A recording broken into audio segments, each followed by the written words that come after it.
Today, we're diving straight into the sudden, shocking bankruptcy of Wren Kitchens in the US and the absolute chaos it left behind.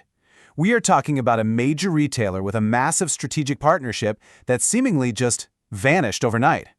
They left unfinished homes, totally blindsided partners, and jobless employees in their wake. So, let's get into it. Let's start right at ground zero, looking at the immediate, devastating impact this collapse had on everyday homeowners. Imagine this. You're homeowner Perry Regusa, right? You're literally standing in a bare room where your beautiful, newly remodeled kitchen was supposed to be. Instead of those custom cabinets and that brand new oven, you just have empty space and a handwritten closed sign taped to your local showroom door. No warning, just an unfinished renovation and a whole lot of stress. And the financial stakes here are massive. Regusa had already put down $2,000 up front and handed over another $10,000 in uncashed checks before the doors abruptly locked. This isn't just a delayed delivery truck. This is a Chapter 7 liquidation. The company is completely ceasing operations, leaving customers scrambling to figure out if their hard-earned money has just gone forever.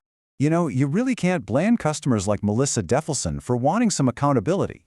Everyday buyers were completely left in the dark, forced to play detective, begging their banks and credit card companies to somehow recover those sunk costs. It got so bad that the New York State Attorney General's office even had to step in to review the complaints. But if you pull back the curtain, it wasn't just the individual customers who were left completely out of the loop by management.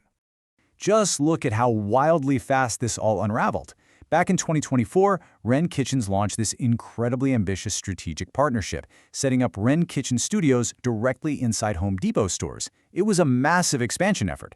But fast forward to April 2026, and Wren officially files for Chapter 7 bankruptcy. Today, all 15 of its brick-and-mortar stores on the U.S. East Coast are just permanently closed. This is the part that absolutely blows my mind. Even an industry titan like Home Depot was completely blindsided by this. You would think corporate partners of this scale communicate, right?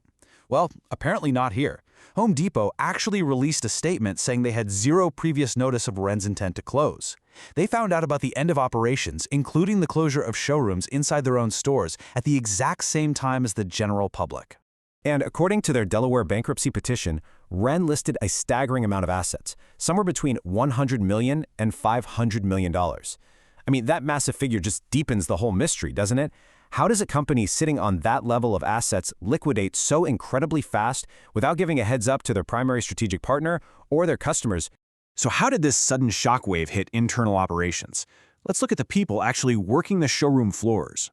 U.S. employees were given absolutely zero warning.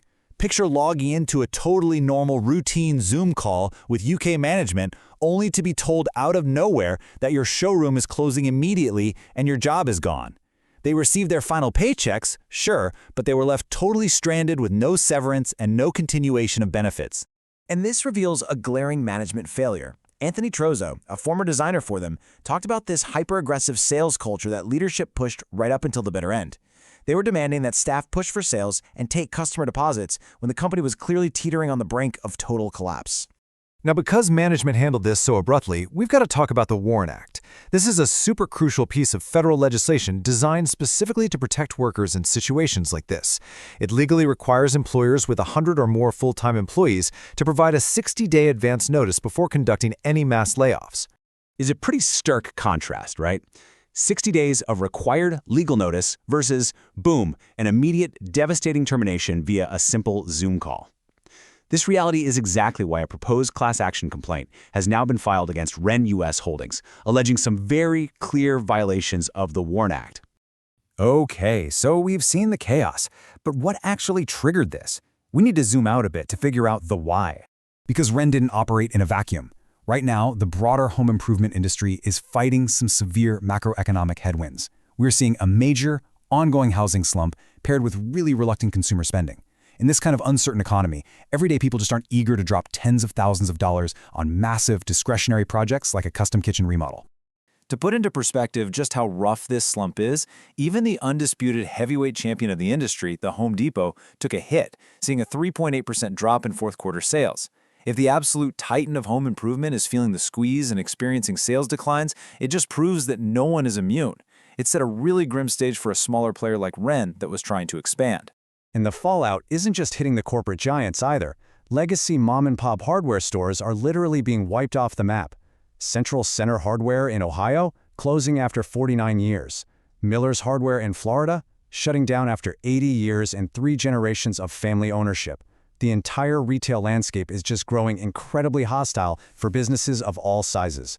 To really wrap our heads around this explainer, we have to slot Wren's collapse into the much larger retail apocalypse happening right now.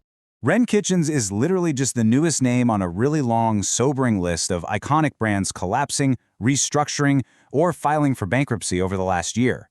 We've got Joann Fabrics closing 800 stores, Hooters filing for Chapter 11, Liberated Brands shutting down locations, not to mention the mass closures and layoffs at Forever 21 and Macy's.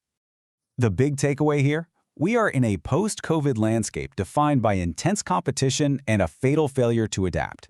Whether you're selling craft supplies, fashion, or custom kitchen cabinets, this economy is brutally punishing any retailer struggling to find a sustainable, profitable path.